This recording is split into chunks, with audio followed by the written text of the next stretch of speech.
الحمد للہ رب العالمین والصلاة والسلام علی سید الانبیاء والمرسلین قال اللہ تعالی وتبارک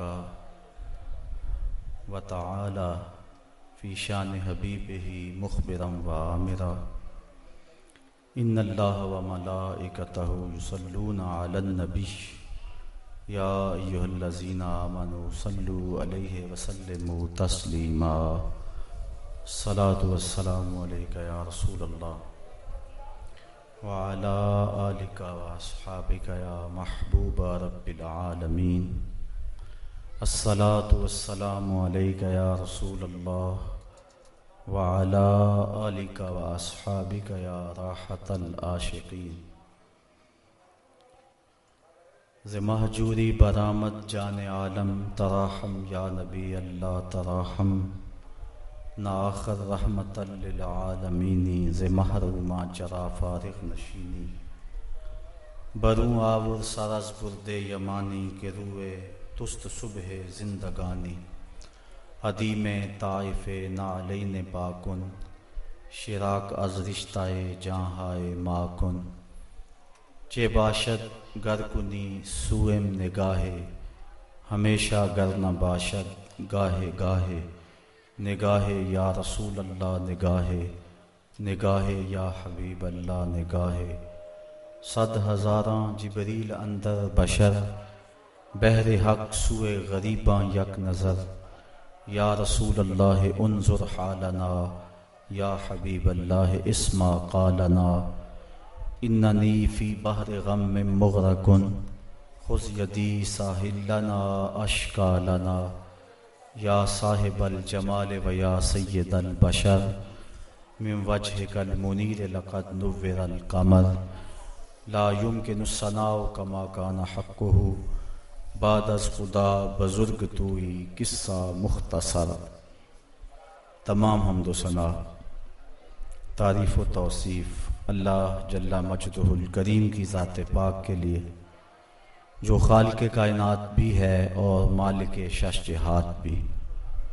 اللہ جل وعلا کی حمد و ثنا کے بعد حضور نبی اکرم شفیع امم رسول محتشم نبی مکرم اللہ کے پیارے امت کے سہارے رب کے محبوب دانائے غیوب مالک رقاب امم فخر عرب و عجم والی کون و مکان سیاہ لا مکان سید انس و جاں سرور لالا رخاں نیر تاباں سر نشین مہوشاں ماہ خوباں شہنشاہ حسینہ تتمہ دوراں سر خیل زہرہ جمالاں جلوہ صبح ازل نور ذات لم یزل باعث تکوین عالم فخر آدم و بنی آدم نیر بطحا رازدار ما اوہا شاہد ما طغا صاحب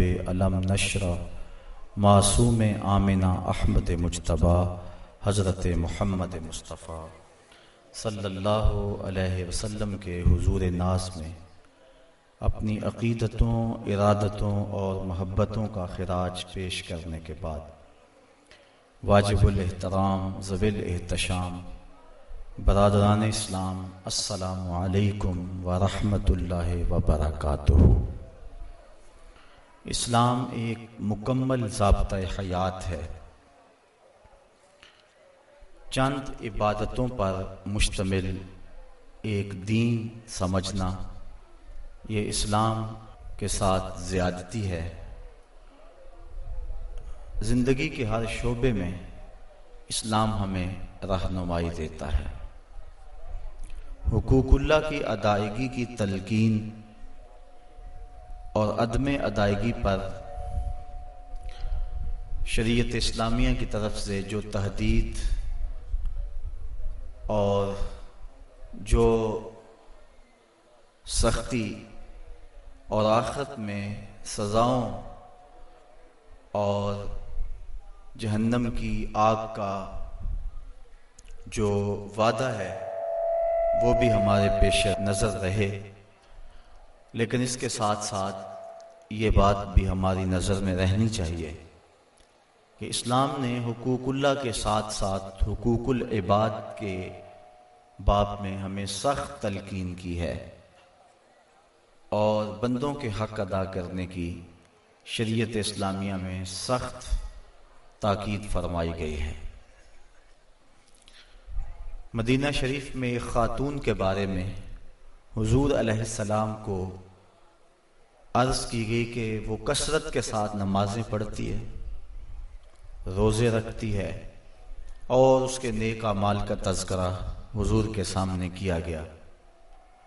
آقا کریم علیہ السلام نے اس کے بارے میں کوئی رائے دینے سے قبل ارشاد فرمایا اس کا ہمسایوں کے ساتھ سلوک کیسا ہے۔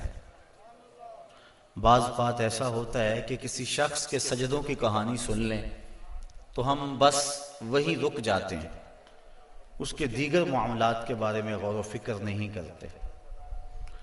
حضرت عمر فاروق رضی اللہ تعالی عنہ کے پاس کسی شخص کا تذکرہ چلا تو کسی نے کہا بڑا اچھا آدمی ہے، تو آپ نے فرمایا تو نے اس کے ساتھ سفر کیا ہے؟ کہا نہیں۔ فرمایا تو نے اس کے ساتھ کوئی کاروبار کیا ہے؟ کہنے لگا نہیں۔ تو فرمایا پھر اپنی رائے کو محفوظ رکھو، جب تک تم اس کے ساتھ سفر نہیں کر لیتے اور لین دین نہیں کر لیتے اتنی دیر تک اس کے بارے کوئی قطعی رائے قائم نہ کرو۔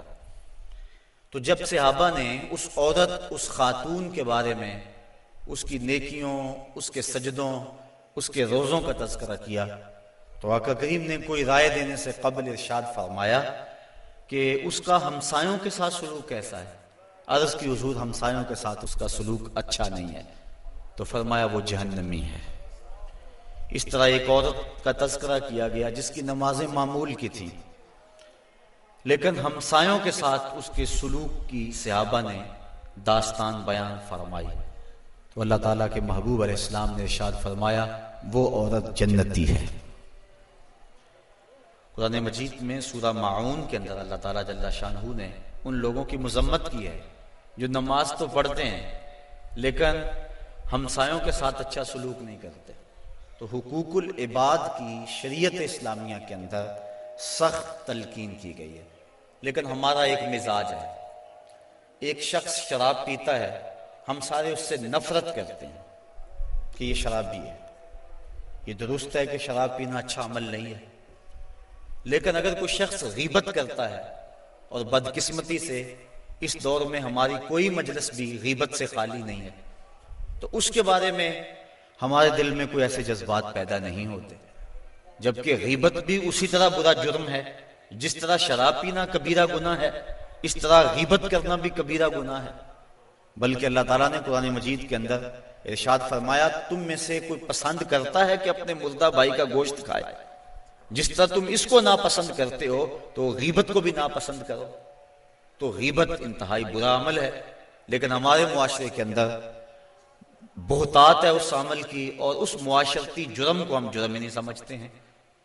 تو دین ہمارے خواہشات کے تابع نہیں ہے، یہ موم کی ناک نہیں ہے کہ جس طرح چاہیں ہم کوئی رائے قائم کر لیں۔ اسلام نے ہمیں حقوق اللہ کی تلقین بھی کی ہے اور حقوق العباد کی ادائیگی کی تلقین بھی ہمیں فرمائی ہے۔ صحابہ کو ایک دن حضور نے پوچھا مفلس شخص کون ہے؟ عرض کی حضور جس کے پاس درہم و دینار نہ ہو؟ فرمایا نہیں، مفلس وہ شخص ہے جو کل قیامت کے دن اچھے اعمال کے ساتھ آئے گا، نمازوں روزوں کے ساتھ آئے گا، لیکن کسی کا حق غصب کیا ہوا ہوگا، کسی سے ظلم کیا ہوا ہوگا، تو اس کے بدلے میں کوئی نمازیں لے جائے گا، کوئی روزے لے جائے گا، تو وہ کنگال اور مفلس رہ جائے گا۔ علماء لکھتے ہیں کہ 2 پیسے اگر کسی کا قرض دینا ہو تو قیامت کے دن ان 2 پیسوں کے عوض میں 700 نماز با جماعت لے لی جائے گی، چونکہ اس دن پیسے تو ہوں گے نہیں، عمل کی پونجی ہی ہوگی۔ تو مفلس وہ شخص ہوگا کہ جس کے اعمال تو بڑے ہوں گے لیکن اس نے کسی کے ساتھ ظلم کیا ہوگا، کسی کے ساتھ زیادتی کی ہوگی، کسی کا حق غصب کیا ہوگا، کسی کی امانت میں خیانت کی ہوگی، اور اس کی ساری نمازیں روزے جو ہیں اس معاملے میں چلے جائیں گے، اور وہ مفلس شخص ہوگا۔ وہ مفلس اور کنگال شخص حشر کے میدان میں ہوگا، اس کے پلے پھر کچھ بھی نہیں بچے گا۔ تو حقوق العباد کی ادائیگی از حد ضروری ہے۔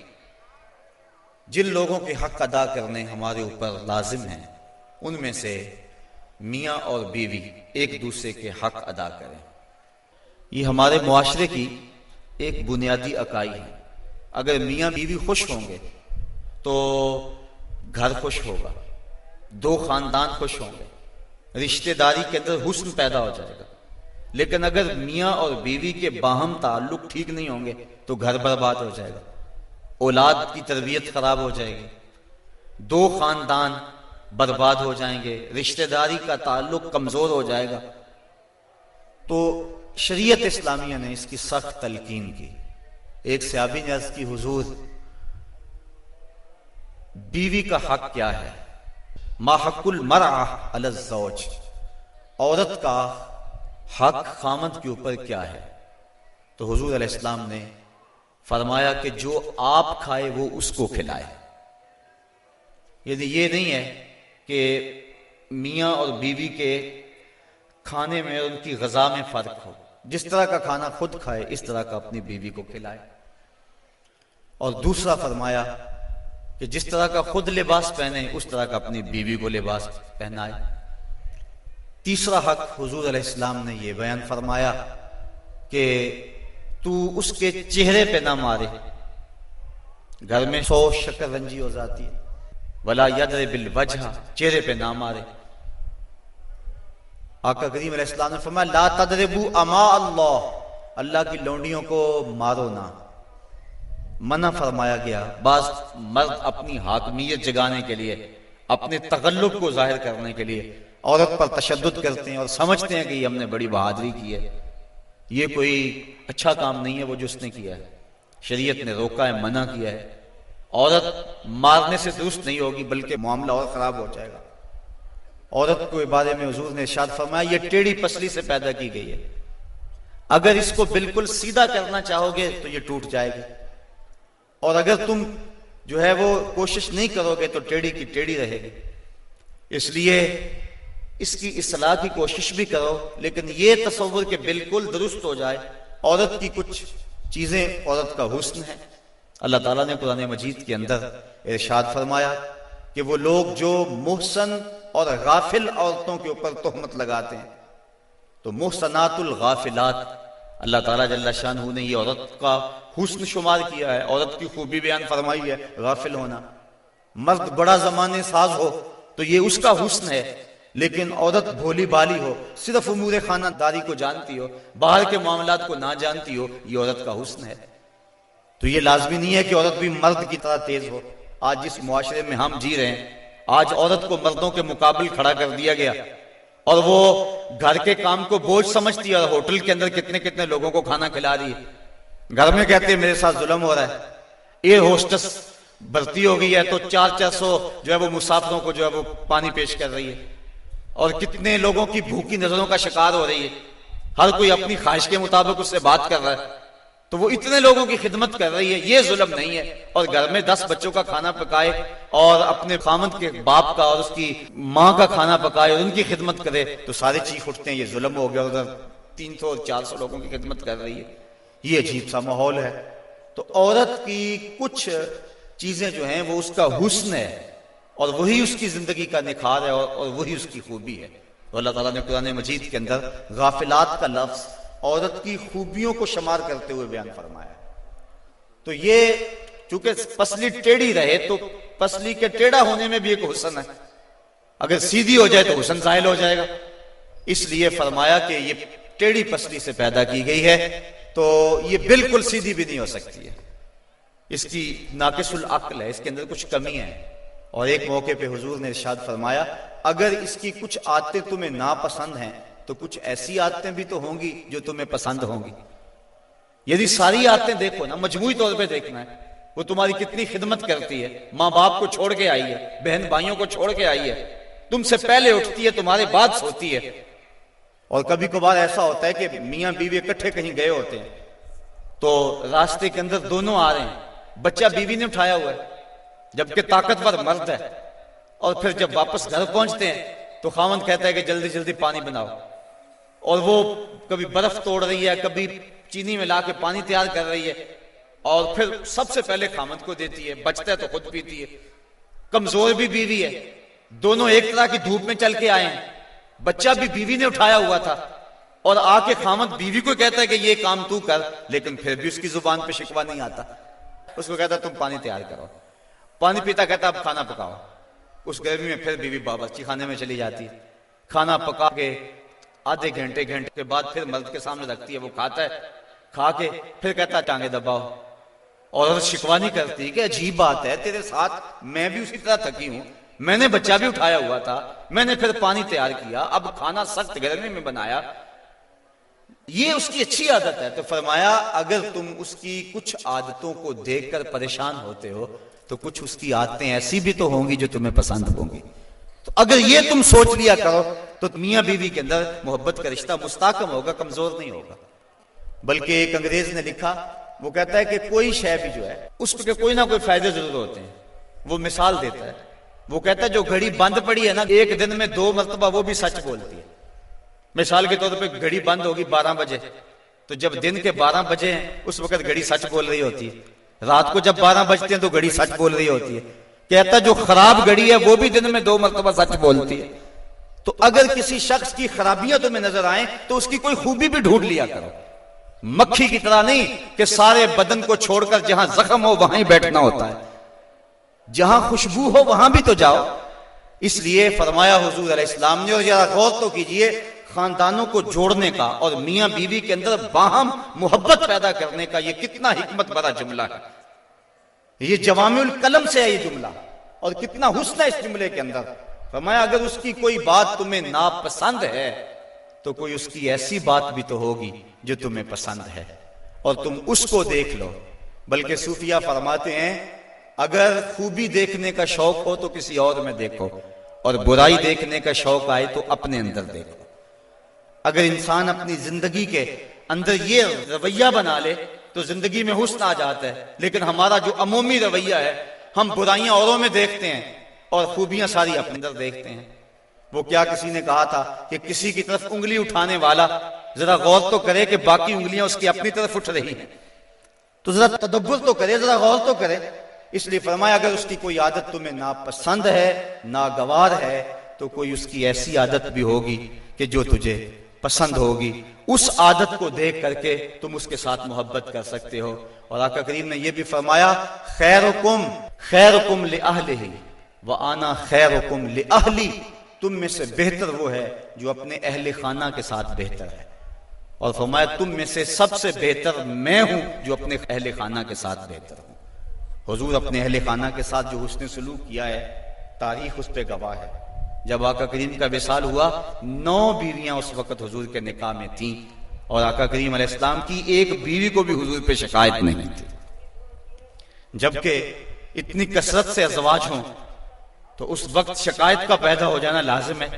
لیکن اس انداز کے ساتھ حضور نے حسن سلوک کیا ان کے ساتھ، ان کے درمیان عدل قائم فرمایا، اور ان کے ساتھ محبت جو حضور کی تھی وہ مثال ہے. ایک حضرت سیدہ طیبہ طاہرہ حضرت خدیجہ الکبریٰ رضی اللہ تعالی عنہا کا جب آخری وقت آیا تو انہوں نے اپنی بیٹی حضرت فاطمہ الزہرا رضی اللہ تعالی عنہا کو بھیجا، کہا جاؤ اپنے باپ سے چادر مانگ لاؤ.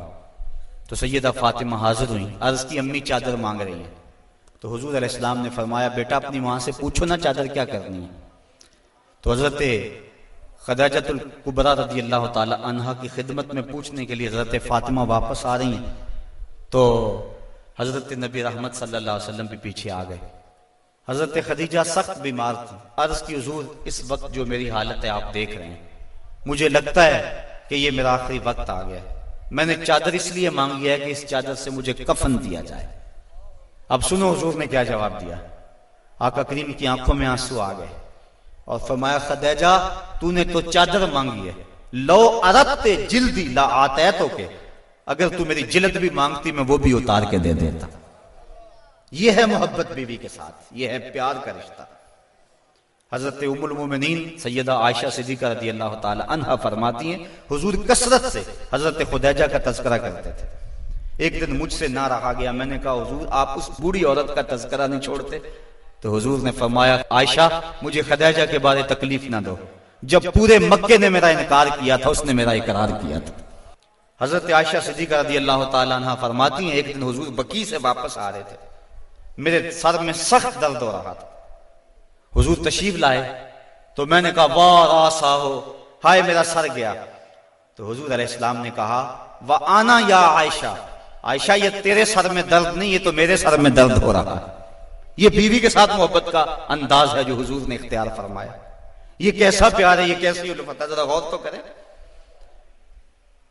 حضرت سودا رضی اللہ تعالی عنہ حضور ان کے ہاں تشریف فرما تھے، حضرت عائشہ صدیقہ رضی اللہ تعالی عنہ نے کچھ پکایا، میٹھی چیز تیار کی، جی میں آیا حضور کو دوں، آقا کریم حضرت سودا رضی اللہ تعالی عنہ کے ہاں تھے، انہوں نے وہ شے اٹھائی اور حضرت سودا کے حجرے میں چلی گئیں، وہ چیز رکھی، کھانا شروع کیا، حضور بھی تناول کر رہے ہیں، حضرت عائشہ رضی اللہ تعالی عنہ بھی تناول کر رہی ہیں، لیکن حضرت سودا نہیں لے رہے، ان کے دل میں یہ بات آ گئی کہ میری باری تھی اور یہ کھانا تیار کر کے ادھر لے آئی ہیں، اس لیے وہ نہیں کھا رہے، تو حضرت عائشہ صدیقہ رضی اللہ تعالی عنہا نے اس حلوے یا اس کھیر سے انگلی کے ساتھ تھوڑی سی چیز لگائی، حضرت سودا کے رخسار پہ مل دی۔ اب حضرت سودا نے عرض کی حضور یہ دیکھو انہوں نے کیا کیا ہے، تو آقا کریم نے فرمایا نیکی کی جزا نیکی اور برائی کی جزا برائی، ایسا کرو کہ تم بھی بدلہ لے لو، تو حضرت سودا نے انگلی لگائی اور حضرت عائشہ صدیقہ رضی اللہ تعالیٰ عنہ کے چہرے پہ لگا دی۔ اب ان کے چہرے پہ بھی وہ حلوہ یا وہ کھیر وغیرہ لگی ہے، ان کے چہرے پہ بھی لگی ہوئی ہے، باہر دروازے سے دستک ہونے لگی، دروازے پر کسی نے دستک دے دی، اب حضور تشریف لے گئے، دیکھا تو حضرت عمر فاروق کھڑے تھے، ابھی غالباً حجاب کی آیتیں نہیں اتری تھی، تو حضور جلدی جلدی آئے، فرمایا منہ دھو لو عمر آ رہے ہیں۔ اب دونوں کے ساتھ عدل بھی فرمایا حضور نے اور ایسی شگفتگی بھی پیدا ہو گئی۔ بعض مرد سمجھتے ہیں کہ ہم مرد ہیں اور ہمیں عورتوں کے ساتھ بالکل سیریس رہنا چاہیے، ان کے ساتھ کوئی مزاح نہیں کرنا چاہیے، جبکہ مزاح فرمانا چاہیے، عورتوں کے ساتھ حضور نے فرمایا ہے۔ حضرت عائشہ صدیقہ رضی اللہ تعالی عنہ اور حضور جا رہے تھے کسی سفر پہ، حضور کی عادت یہ تھی جب قافلے میں ہوتے سفر کرتے تو سب سے پیچھے ہوتے، تو قافلہ تھوڑا سا آگے چلا گیا تو حضور نے فرمایا عائشہ دوڑ نہ لگائیں، عرض کی ہاں ٹھیک ہے۔ حضرت عائشہ صدیقہ رضی اللہ تعالیٰ عنہ کہتی ہیں کہ میں پتلی دبلی تھی، میں اپنے پاؤں سے آگے نکل گئی، یہ لفظ کہ حضرت عائشہ صدیقہ نے یہ نہیں کہا میں حضور سے آگے نکلی، بلکہ ادب کا یہ عالم ہے، کہا میں اپنے پاؤں سے آگے نکل گئی۔ خیر معاملہ ختم ہو گیا، کافی عرصہ بیت گیا، ایک دن پھر ہی ایسا موقع بنا، میرے جسم میں تھوڑی سی فربہی آ گئی تھی، تو حضور نے فرمایا عائشہ دوڑ نہ لگائیں، میں نے کہا لگاتے ہیں، تو جب دوڑ لگائی تو میں پیچھے رہ گئی، حضور آگے چلے گئے، تو حضور نے پیچھے پلٹ کے دیکھا اور مسکرا کے فرمایا یہ اس دن والا بدلہ ہو گیا، تو اب مزاح فرمایا حضور علیہ السلام نے۔ اور حضرت عائشہ صدیقہ رضی اللہ تعالی عنہ فرماتی ہیں کہ اللہ کے محبوب علیہ السلام مجھے حمیرہ کہہ کے پکارتے تھے، یہ محبت کا عالم تھا، تو عورت کے ساتھ اس نے سلوک کرنے کا درس دیا گیا ہے، تو فرمایا اس کو مارو نہ، ولا یکبہ، اور اس کو گالی نہ دو، عورت کو گالی گلوچ کرنا یہ کوئی اچھی عادت نہیں ہے، کسی کو گالی دیں آپ یا مجھے کوئی گالی دے تو میرے دل میں جو ہے وہ زخم لگے گا اس گالی کا، وہ کیا کسی عربی شاعر نے کہا ہے تلوار کے زخم میں وہ مٹ جاتے ہیں لیکن جو زبان کے زخم میں وہ نہیں مٹتے، کسی کا مارا ہوا بول ختم نہیں ہوتا، تو اب کسی کو کوئی بات کہہ دے تو ساری زندگی وہ زخم نہیں مٹتا، تو جن میاں بیوی نے اکٹھے رہنا ہو ساری زندگی اور وہ خامد گالیاں دے تو بیوی کے دل میں کتنی نفرت پیدا ہو جائے گی، یہ آئلی زندگی کا سسٹم تباہ ہوگا یا نہیں ہوگا؟ اس لیے حضور نے فرمایا کہ چوتھا حق یہ ہے کہ وہ گالی نہ دے، اور پانچواں حق یہ بیان فرمایا حضور نے وَلَا يَحْجُرْ إِلَّا فِي الْبَيْتِ، عورت کی کوئی عادت ناپسند ہے یا کوئی ایسا معاملہ ہو گیا تو حکم ہے پہلے اسے سمجھاؤ، اگر وہ سمجھتی نہیں ہے تو پھر حکم ہے کہ اس کا بستر الگ کر دو۔ اب علماء نے اس کے ساتھ بھی شرط لگائی ہے، بستر الگ کرنے کا یہ مفہوم نہیں ہے کہ اس سے بول چال چھوڑ دو، اگر بول چال چھوڑ دو گے بچوں پہ اثر پڑے گا، بستر کو الگ کرنا یہ تمہارے میاں بیوی کا معاملہ ہے، بچوں کو پتہ نہ چلے، بچوں کی تربیت خراب ہو جائے گی اگر تم اس سے جو ہے وہ ایسا الجھاؤ پیدا کر لو گے۔ اور پھر کہا کہ فی البیت، اس کو الگ گھر میں کرو، اس کو میکے نہ بھیجو، اگر میکے بھیجو گے تو اس کے والدین کو تکلیف ہوگی، تو تمہارے دو خاندانوں کے اندر فساد بپا ہوگا۔ کیسی حکمت بھرے جملے ہیں۔ فرمایا ایک تو اس کو جدا کرو، دوسرا گھر کے اندر کرو، کسی تیسرے کو کانوں کان خبر نہ ہو، اور عورت جو ہے وہ تمہاری جدائی برداشت نہیں کر سکے گی، کیونکہ عورت کی فطرت اور ضرورت ہے مرد، وہ مرد کو دیکھ کر تسکین پاتی ہے، اور مرد کا چہرہ اجڑ جائے تو گھر اس کو کھانے کو آتا ہے، گھر میں اسے سکون ہی ملے گا، ہر طرح کی دولت و آسودگی ہو، لیکن خامد کا چہرہ سیدھا نہ ہو تو عورت کو سکون ہی نہیں ملے گا۔ اس لیے فرمایا کہ تم اس سے ناراض ہو جاؤ، بگڑ جاؤ، لیکن گھر کے اندر بستر سے الگ ہو جاؤ، الگ سونا شروع کر دو، لیکن گھر کے اندر، تاکہ بچوں کے حالات پر بھی فرق نہ آئے اور تمہارے خاندانوں کے اندر بھی تفریق نہ پڑے۔ تو کہا یہ حق ہیں عورت کے مرد کے ذمے۔ اب ذرا ان پہ بار بار غور کریں۔ فرمایا جو خود کھاتے ہو انہیں کھلاؤ، جو خود پہنتے ہو انہیں پہناؤ، اور چہرے پر نہ مارو، اور فرمایا ان کے بستر الگ کر دو اور ان کو گالی نہ دو۔ یہ حضور علیہ السلام نے عورت کے حق بیان فرمائے۔ اور پھر حضور نبی رحمت صلی اللہ علیہ وآلہ وسلم نے یہ بھی ارشاد فرمایا، اکمل المؤمنین ایمانا احسنهم خلقا وخیارکم خیارکم لأہلہ۔ فرمایا تم میں سے کامل ایمان اس شخص کا ہے جس کے اخلاق اچھے ہیں، خلق اچھا ہے، جس کا منہ مٹھا ہے، جس کی بولی ٹھیک ہے۔ وہ کیا کسی نے کہا تھا، لہجے میں اگر رس ہو تو دو بول بہت ہیں۔ انسان کو رہتی ہے محبت کی زبان یاد، انسان کو محبت کی بولی یاد رہتی ہے۔ تو کہا کہ جس کا خلق اچھا، اور دوسرا فرمایا جو اپنے اہل خانہ کے ساتھ ٹھیک ہے، سارے زمانے سے ٹھیک ہے، گھر والوں سے ٹھیک نہیں ہے، تو پھر کیسے زندگی میں سکون آئے گا، طمانینت آئے گا، کیسے چین آئے گا؟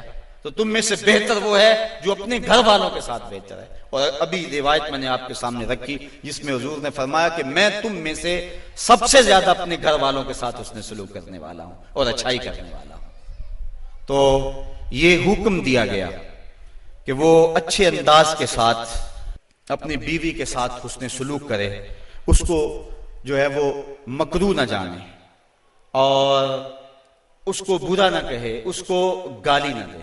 دوسری طرف عورت کو کہا الرجال قوامون علی النساء،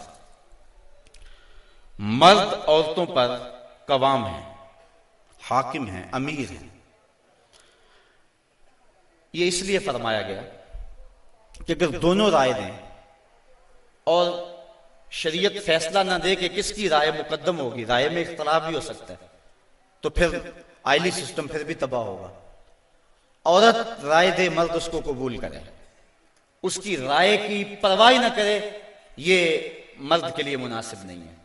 اس طرح عورت گھر کے اندر عضو معطل بن جائے گی، وہ سمجھے گی کہ میری تو اس گھر میں اہمیت ہی کوئی نہیں، میں جو بات کرتی ہوں مجھے کوئی پوچھتا ہی نہیں ہے۔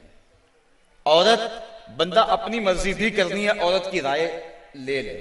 جب کسی کی رائے لیتے ہو آپ کسی معاملے میں تو اس کی عزت افزائی ہوتی ہے۔ تو اس لیے عورت کے ساتھ مشاورت کریں، اس کی بات کو اہمیت دیں، اگر اس کی بات قابل قبول نہیں ہے تو اچھے انداز اس کو سمجھائیں۔ لیکن فرض کرو اگر رائے مختلف ہوگی ہیں تو رائے کس کی کو ترجیح ہوگی؟ مرد کی رائے کو ترجیح ہوگی۔ جس طرح کہ میں نے حقوق والدین کو عنوان سے عرض کیا تھا کہ ماں کچھ اور کہتی ہے، باپ کچھ اور کہتا ہے، اب کس کی بات مانیں گے، ماں کی یا باپ کی؟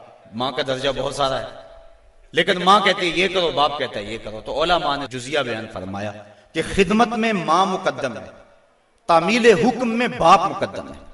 پہلے تو ماں باپ کو چاہیے اولاد کو کسی مشقت میں نہ ڈالیں، کسی مصیبت میں نہ ڈالیں، لیکن اگر ایسا کبھی ہو جائے تو خدمت میں ماں کو ترجیح دیں۔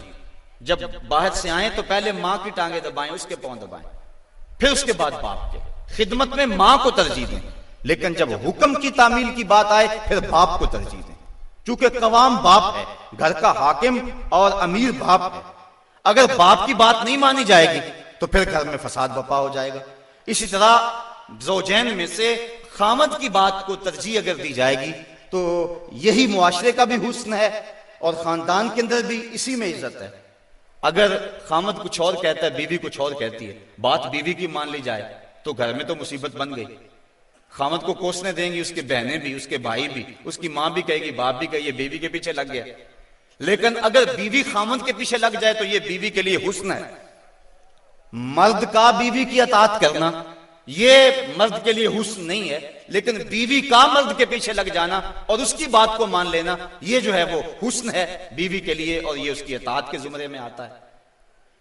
تو مرد حاکم بنایا گیا ہے، لیکن حاکم کا یہ مطلب بھی مرد نہ سمجھے کہ وہ جب چاہے عورت کو مارنا شروع کر دے، اس کو غلام سمجھے اور اس کی اہمیت ہی نہ سمجھے، بلکہ عورت کو برابر مشاورت میں شریک رکھے۔ جس طرح مرد عورت پہ ناراض ہو جاتا ہے، عورت کو بھی حق ہے کہ وہ مرد پہ ناراض ہو جائے کسی معاملے میں، اور جس طرح عورت مرد کو مناتی ہے، مرد بھی اپنی بیوی کو منا سکتا ہے، راضی کر سکتا ہے، اس میں کوئی حرج نہیں ہے، چونکہ گھر میں شکنجی ہو سکتی ہے۔ بخاری شریف میں روایت موجود ہے، حضور نبی رحمت صلی اللہ علیہ وسلم نے ارشاد فرمایا، عائشہ جب تم ناراض ہوتے ہو مجھے پتہ چل جاتا ہے۔ عرض کی حضور کیسے؟ فرمایا جب تم راضی ہوتی ہو اس وقت کوئی بات ہو تو قسم اٹھاتی تو کہتی ہو وَرَبِّ محمد، مجھے محمد کے رب کی قسم، اور جب تم ناراض ہوتی ہو اور کوئی بات ہو تو قسم اٹھاتی ہو تو کہتی ہو وَرَبِّ ابراہیم، مجھے ابراہیم کے رب کی قسم ہے۔ تو مجھے پتہ چل جاتا ہے کہ اب تم ناراض ہو اور اب تم راضی ہو۔ تو جب حضرت عائشہ صدیقہ رضی اللہ تعالیٰ عنہا نے یہ بات سنی تو کہا ما احجر الا اسمک، حضور میں صرف آپ کا نام ہی چھوڑتی ہوں، دل میں تو آپ ہی ہوتے ہیں، دل میں تو آپ ہی کے ڈیرے ہیں اور آپ ہی کے بسیرے ہیں۔ تو یہ اسلام نے ہمیں کیسا روشن راستہ دیا اور حضور کی سیرت اور حضور کا عمل ہمارے سامنے ہے۔ تو میاں بیوی کے اندر باہم شکر رنجی ہو سکتی ہے، تو اس کے اندر جو ہے ایک فریق ناراض ہو گیا تو دوسرا راضی کر لے، دوسرا ناراض ہو گیا تو پہلا راضی کر لے۔ کس قدر گھر میں حسن آ جائے گا، جب گھر حسین ہوگا تو سارا معاشرہ حسین ہو جائے گا۔ لیکن اگر یہ جو بنیادی اکائی ہے اس میں حسن نہ ہوا تو باقی حسن کیسے ہو سکتا ہے؟ تو حاکم ہے مرد، اور جس طرح عورت کے کچھ حقوق ہیں مرد کے بھی کچھ حقوق ہیں۔ حضور علیہ السلام نے ارشاد فرمایا لا یحل للمرأة ان تصوم وزوجها شاہد الا باذنہ ولا تاذن فی بیتہ الا باذنہ، فرمایا عورت کو یہ حق نہیں پہنچتا کہ وہ روزے رکھے جبکہ خامد گھر میں ہو۔ نفلی روزہ رکھنا اگر عورت کو ہو تو وہ خامد سے پوچھ کے رکھے گی، خامد کی اجازت اور اذن کے بغیر عورت روزہ بھی نہیں رکھ سکتی، کیونکہ خامد کی رضا کا حاصل کرنا عورت کے لیے بہتر نفلی عبادت ہے۔ اس لیے اگر خامد راضی نہیں ہے تو روزہ نہ رکھے، راضی ہے تو رکھ لے۔ اور فرمایا حضور علیہ السلام نے دوسری بات یہ ہے کہ وہ اس کے گھر میں جس کو وہ ناپسند کرتا ہے اس کو آنے نہ دے، اذن نہ دے۔ اور ایک حدیث کے اندر یہ لفظ ہیں کہ حضور علیہ السلام نے ارشاد فرمایا کہ وہ خامند کے بستر کو روندنے نہ دے، یعنی خامند جس بستر پہ بیٹھتا ہے، سوتا ہے، آرام کرتا ہے، اس بستر پہ کسی کو نہ چڑھنے دے۔ اور اس پر حضرت ام حبیبہ رضی اللہ تعالی عنہا کا عمل ہمارے سامنے ہے۔ یہ ابو سفیان کی بیٹی ہیں، اور حضور پر حضرت ام حبیبہ ایمان لے آتی ہیں، ان کا شوہر بھی ایمان لے آتا ہے۔ جب ہجرت حبشہ ہوئی تو یہ دونوں میاں بیوی حبشہ کی طرف ہجرت کر گئے۔ کچھ عرصہ وہاں گزرا، ایک دن حضرت ام حبیبہ سوئیں تو خواب دیکھا ہے کہ میرے خامد کا چہرہ بدل گیا، تو سخت پریشان ہوئی۔ صبح اٹھی تو پتہ چلا کہ خامد عیسائی ہو گیا، کسی عیسائی کے پاس بیٹھنا اٹھنا تھا تو اس نے اپنا دین بدل لیا۔ تو حضرت ام حبیبہ رضی اللہ تعالیٰ عنہ الگ ہو گئی۔ کچھ عرصے کے بعد خامد بھی فوت ہو گیا۔ اب وہاں پردیش میں سارے جہان کو چھوڑ کر وہاں گھر بس آیا تھا تو وہاں وہ تنہا ہو گئی، تو سخت پریشان تھی۔ آقا کریم علیہ السلام نے حبشہ کے حکمران نجاشی کے ذریعے حضرت ام حبیبہ رضی اللہ تعالی عنہا کو پیغام نکاح بھیجا۔ نجاشی نے ایک لونڈی بھیجی کہ جا کے ام حبیبہ کو کہو کہ اللہ کے نبی تم سے نکاح کرنا چاہتے ہیں۔ اب حضرت ام حبیبہ کی زبانی اگلی کہانی سنیے۔ کہتی ہے میں گھر میں بیٹھی ہوئی تھی کہ باہر دروازے پہ دستک ہوئی، میں نے دروازہ کھولا تو ایک خاتون کھڑی تھی، میں نے اس کو بٹھایا تو وہ کہنے لگی میں نجاشی کی سمت سے آئی ہوں، اللہ کے محبوب صلی اللہ علیہ وسلم نے تجھے نکاح کا پیغام بھیجا ہے۔ کہتی ہیں ایک لمحے کے لیے تو میں حیران ہوئی اور پھر میری خوشی کی انتہا نہ رہی، اور گھر کے اندر جو کچھ موجود تھا اس وقت میرے پاس، میں نے سب کچھ بطور انعام اس لونڈی کو دے دیا۔ میں نے کہا میرے مقدر کے حضور کے نکاح میں آؤں، پھر اللہ کے محبوب علیہ السلام نے ان سے نکاح کر لیا، وہ مدینہ تشریف لے آئیں۔ ابو سفیان ان کو ملنے کے لیے مدینہ پہنچے، حضور علیہ السلام کی چارپائی بچھی ہوئی تھی، تو یہ جا کے بیٹھنے لگے تو انہوں نے بستر لپیٹ لیا۔ تو ابو سفیان کہنے لگا، رملہ تمہیں کیا ہو گیا؟ یہ بستر میرے قابل نہیں سمجھتی ہو یا مجھے بستر کے قابل نہیں سمجھتی ہو؟ تو حضرت ام حبیبہ کہنے لگی کہ یہ بستر اللہ کے رسول کا ہے اور میں نہیں پسند کرتی کہ اس کے اوپر کوئی مشرک بیٹھے۔ تو کہنے لگا ابو سفیان کہ تم بڑا بدل گئی ہو۔ پھر اللہ تعالیٰ نے ان کو بھی اسلام کی بہاریں عطا فرما دی۔ تو یہ حق ہے خامند کا بیوی کے اوپر کہ خامند کے بستر کے اوپر کسی کو نہ بیٹھنے دے۔ اللہ کے محبوب علیہ السلام نے فرمایا، ایما امرات ماتت وزوجھا عنہا راض دخلت الجنہ، وہ عورت جو اس حال میں مری کہ اس کا خامند اس پہ راضی تھا، فرمایا وہ عورت سیدھی جنت میں جائے گی۔ اور ایک روایت میں ایسا ہے کہ 4 شخص ایسے ہیں کہ جن کو جنت میں جانے میں کوئی رکاوٹ نہیں ہوگی۔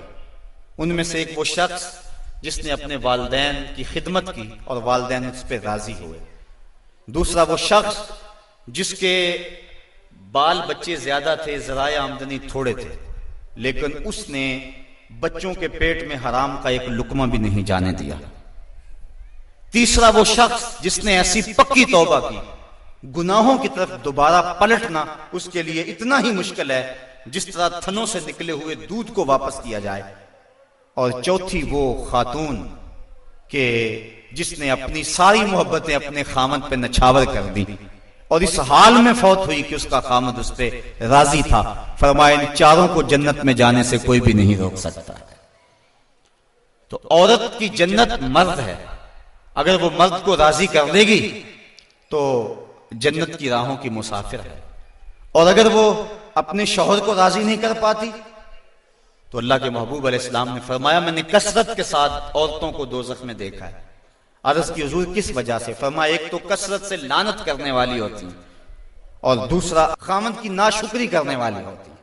یہ 2 بد خصلتیں عورت میں ایسی ہیں جو عورت کو جہنم کا ایندھن بنا دیتی ہیں۔ ورنہ عورت جو اپنے خامد اور شوہر کے ساتھ وفا کرتی ہے، کسی بزرگ نے کہا کہ عورت نے 2 بول بولے کہ میں تیری ہوں، پھر زمانہ بدل گیا وہ نہ بدلی، اس نے وفا کی حد کر دی۔ تو وہ بزرگ کہتے جس طرح عورت نے وفا کی حد کر دی، اگر بندہ اپنے رب سے حد کر دے یوں وفا کی تو اللہ کتنا کرم اس کے اوپر فرمائے۔ اب عورت دکھ بھی سہتی ہے، تکلیفیں بھی سہتی ہے، لیکن اپنے اس قول سے نہیں پھرتی، بدلتی نہیں ہے۔ اس کی آرزو یہ ہوتی ہے اس گھر میں سرخ جوڑا پہن کے آئی تھی، سفید لباس لے کر نکلوں اس گھر سے، یہ اس کی آرزو ہوتی ہے۔ اور کسی عورت کی یہ خوش قسمتی ہے۔ تو عورت اگر اپنے خامند کو راضی رکھتی ہے تو وہ جنت کی مسافرہ ہے، لیکن اگر اپنے خامند کو ناراض کر دیتی ہے تو وہ جنت کی خوشبو بھی نہیں پائے گی۔ اس حال میں مرے کہ اس کا شوہر اس سے راضی ہو جائے۔ اللہ اکبر۔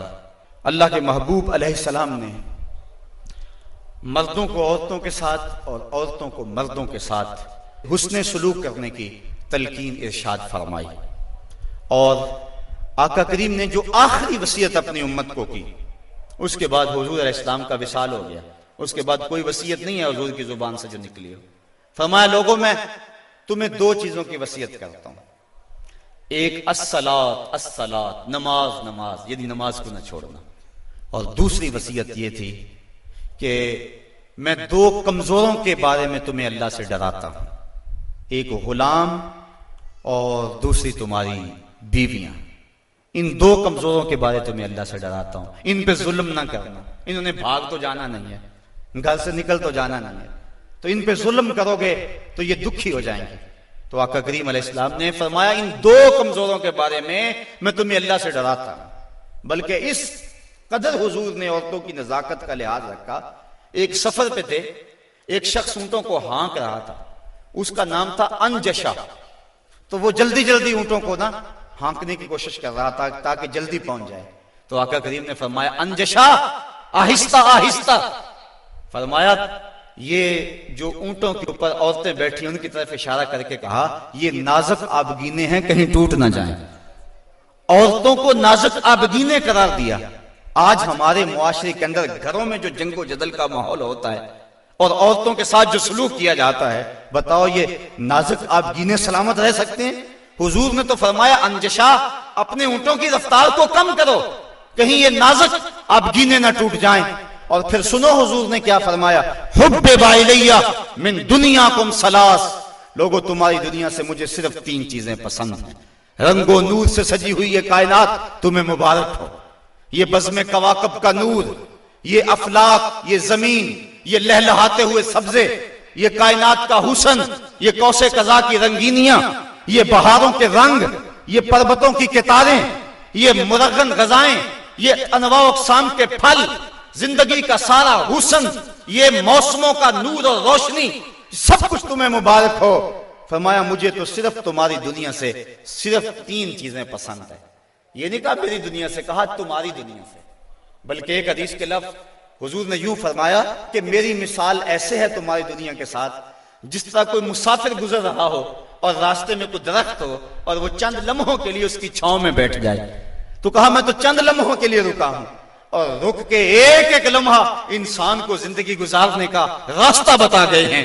چند لمحوں کے لیے وہ ٹھہرے ہیں جس پیڑ کے نیچے، سنا ہے آج تک اس پیڑ کا سایہ مہکتا ہے، آج تک وہاں روشنیاں پھیلی ہوئی ہیں۔ تو کہا حبب الیہ من دنیاکم ثلاث، مجھے تمہاری دنیا سے صرف 3 چیزیں پسند ہیں، الطیب والنساء وجعلت قرۃ عینی فی الصلاۃ، ایک خوشبو، دوسری منکوحہ عورتیں، اور تیسری میری آنکھوں کی ٹھنڈک نماز میں رکھی گئی ہے۔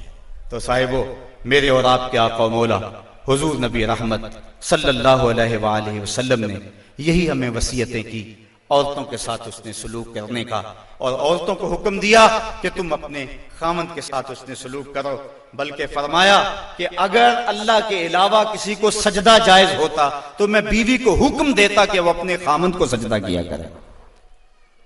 عورت کو یہ بھی اذن نہیں ہے کہ وہ مرد کی اجازت کے بغیر گھر سے نکلے۔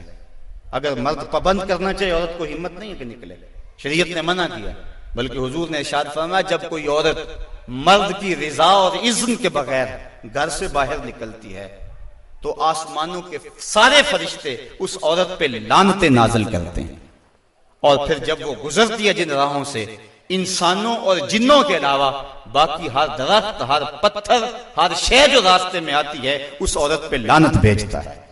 تو عورت کو مرد کے اذن کے بغیر گھر سے نکلنے سے روکا گیا، اس کو کہا کہ تو گھر میں ٹھہری رہنا، تیری یہ وفا کا تقاضا ہے۔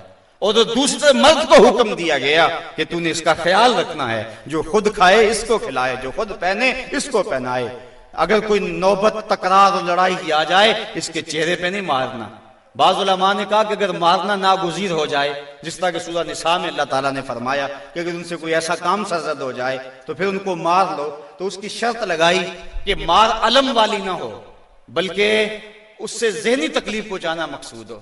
اور بعض نے کہا کہ مسواک کی مقدار کے اندر روئی لے کر اس روئی کا ایک ڈنڈا بنایا جائے اور روئی اس عورت کو ماری جائے۔ اب بتاؤ، روئی کے ڈنڈے مارنے سے عورت کو کوئی تکلیف ہوگی، یا سرہانہ پکڑ کے اس کو مارو گے تو کوئی تکلیف ہوگی؟